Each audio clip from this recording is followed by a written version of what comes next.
June 12 became famous because Nigerians who voted and the elections results already announced, people were at liberty to do their calculation. But because the chief electoral officer failed to formally announce the figures and declare the winner, the Nigerian people on their own. Hello and what's up, guys? In this video we are diving straight into the heated debate rocking the Senate. Oshiomhole has unleashed his anger on the Igbos and Senator Abaribe over the June 12th, and guess what? He didn't hold back. He called out Professor Nwosu, labeling him a coward who failed Nigeria when it mattered most.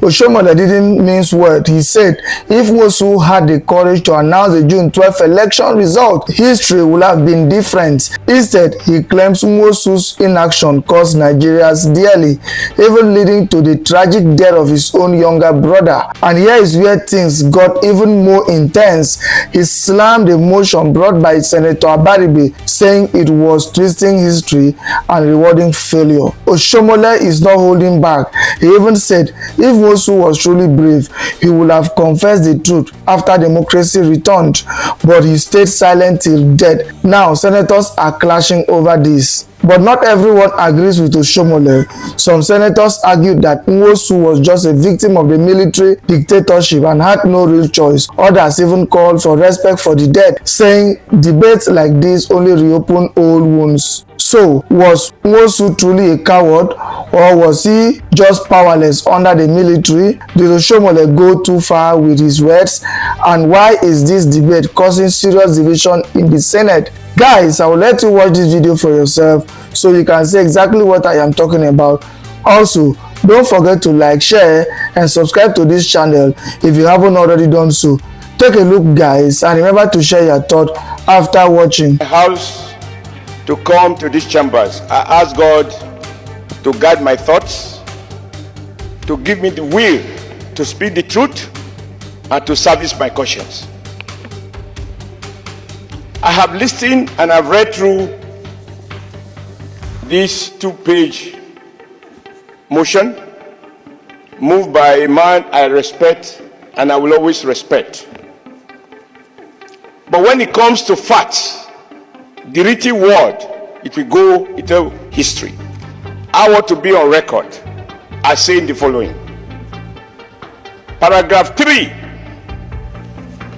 of this document, this motion, which says, quote, conscious of his courageous defense of the democratic electoral process during the 1993 presidential election that led to the famous June 12 slogan, which ultimately confirmed MKO Abiola as the winner of the election. This is manipulating and wrestling with the truth. June 12 became famous because Nigerians who voted and the elections results already announced, people were at liberty to do their calculation. But because the chief electoral officer failed to formally announce the figures and declare the winner, the Nigerian people on their own talk about, if you look at the media review, the man who is widely believed to have won the election, because the man who should have announced it failed to do so. The second paragraph, or the fourth paragraph, informed that he stood his ground during Nigeria electoral wishes and aspirations were realized, which culminated in June 12 being marked as a 30th Democratic Day due to his unwavering stand as an umpire. Sir, again, this is not correct. President Muhammadu Buhari, to his credit, decided, and may God bless him for that, said what Nigerians already knew, but coming from a city head of state and president that gave it the currency, he said everybody knew that MKO Abiola won June election that was conducted on June 12th. Nigerians were really in pain because nobody is able to quote where Professor Nwosu announce the results. It is his failure to announce the result, whether other threat or other whatever forces that prevented him from so doing, that Nigerians were unable to say that he was declared the winner. In fact, I was active in that struggle. When we met with the late General Sani Abacha, he said the reason he decided to order the detention of MKO Abiola was that MKO Abiola proclaimed himself as the winner of the election and therefore as president. It was on that basis Abiola was arrested and he died in detention. If Professor Nwosu had the courage, I emphasize courage as is being suggested here, to announce the winner and damn the consequences. After all, he who is not ready to die for something will end up dying for nothing. We cannot distort history in this Senate. We must be seen to have sentiments that reflect the average feeling of the average Nigerian. Professor Nwosu, when it mattered most, his courage failed him. And when you give national honors and recognition, you do so for people who have shown courage, who have paid the supreme price, or who were ready to pay that price. Lastly, cognizance of the fact that Professor Nwosu laid a landmark foundation, blah, blah, blah, blah. This is the reason it is even more painful that you allegedly have all this courage to conduct elections. I'm on record as saying that Professor Nwosu and President Babangida fooled 18 million Nigerians that voted. Nwosu is not on record before his death as admitting that before I die, let me confess that there was a winner. You have 2 seconds remaining. Therefore, let me round up, Mr. President. I thank you for your this, because this is very important. If you couldn't, this is my last point, sir. I appreciate. This is my last point. So I want my in-laws to understand. If he was afraid of the gun, because we are under dictatorship, some people might say, well, but there were Nigerians who were protesting under the gun without minding the consequences. After the end of Babangida's tenure, the death of Abiola, the birth of the new democracy that produced President Bola Ahmed Tinubu, Obasanjo. Since then, I would have expected Nwosu to say, either on his birthday or on any special occasion, now that we are back to democracy, there is freedom of speech, even the freedom to lie. I would have expected Nwosu to be able to say, I could not declare these numbers. Now on my record, Abiola won this election, but I was not able to announce it. That he died without confession. That he died without confession cannot be rewarded. Thank you, Senator Osita. It cannot be rewarded. Senator Osita Ongu, you have the floor. Represent Enugu. And please, 2 minutes so that others will speak. 2 minutes. I'll be faster. I want to actually remind us that whether we speak for or against, Humphrey Nwosu will be buried tomorrow. I also want to remind us that just recently,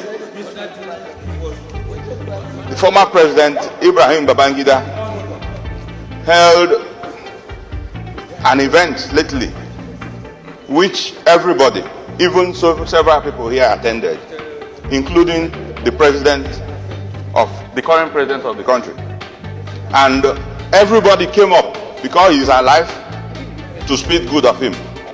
If Humphrey Nwosu was doing a colloquium today, Nigerians will still go the same way they lined up to speak good of IBB. And I also want to remind us that Humphrey Nwosu was the chairman during a military regime. There was no way he would have announced a result with a gun placed on his head. Mr. President, even anybody who wants to be Anthony, who wants to say I'm going to refer to Julius Caesar, French Roman countrymen have come to bury Caesar, not to praise him, which is what Senator Oshiomhole can take up. You can just bury the dead if you don't want to praise him, and allow those who want to praise him to praise him. No matter how much we speak here today, it will not remove the fact that some of us see Humphrey Nwosu as a hero and needs to be immortalized. Mr. President, for the respect of the dead and for those who are mourning, who will bury this man tomorrow, I want to move, Mr. President, that we don't further debate this matter. We go to the question, so that we don't continue to open up several things. You know, I so move. Thank you. Any seconder? Leave historians to write about Humphrey Nwosu. I don't want to express my own personal opinion, but I know that continuing with this debate will open up a lot of wounds. And it has the tendency of dividing the Senate along unusual lines. I will therefore say that the prayers are there. We can straight away go into the prayer. And it is very necessary for us to save time. We are very close to 1 o'clock now, and today is the closing day. And on the other paper, we have a lot of items to discuss. I will therefore seek your indulgence to stop the debate and allow us to move on. Please, those in favor of the motion.